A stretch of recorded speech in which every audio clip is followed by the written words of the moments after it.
Want to share some Wiener tournament Divrei Torah. Okay, so I was spectated. I watched a good amount of the Wiener tournament this year. Something stood out to me by the way that the kids play now. Meaning, I guess I'm somewhat removed from the category of kids, so I could say it.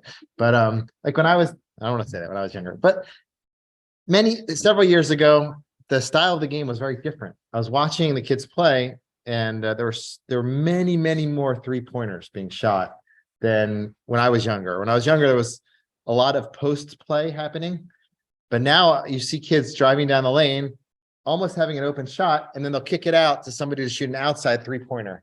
I'm like wondering what led to this? Why is it so different now? It seemed very different. The game's very different. And I would attribute it to one player. It's another love of mine. The NBA, Torah and the NBA are two things that I love. I think Stephen Curry, well, I'm not the first to say this, but he influenced the way the whole game of basketball is being played. Growing up, in my time, kids used to play on the court. They have their tongues wagging all over the place, trying to imitate Michael Jordan. He was the one. And Kobe Bryant, he's following Michael Jordan. Everyone's trying to be like Michael Jordan. Steph Curry came out of nowhere. He was shooting 3-point shots from close to half court, and the coaches in the beginning were very upset with him. But after a while, they realized he was making them. And so they just kept encouraging him to do it. He changed the whole game.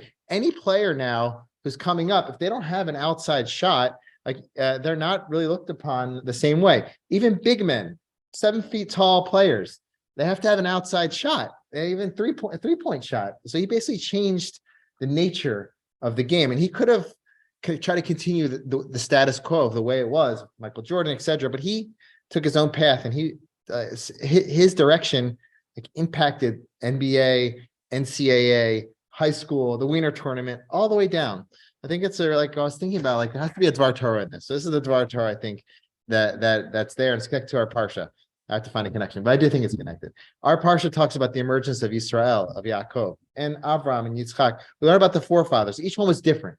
Each one had the unique trait that made them stand out. Yitzchak could have tried to be like Abraham, but because he didn't, we earned this trait of Gvura in the nation. And Yaakov too. Yaakov struggled with truth, but he ended up becoming a man of truth because he stuck to his trait and stood out in it. So Steph Curry stands out in what he does, and he did it well. And now he created a whole revolution in the NBA. So I think the message is: be true to yourself, do it well, and you can impact many people in the world.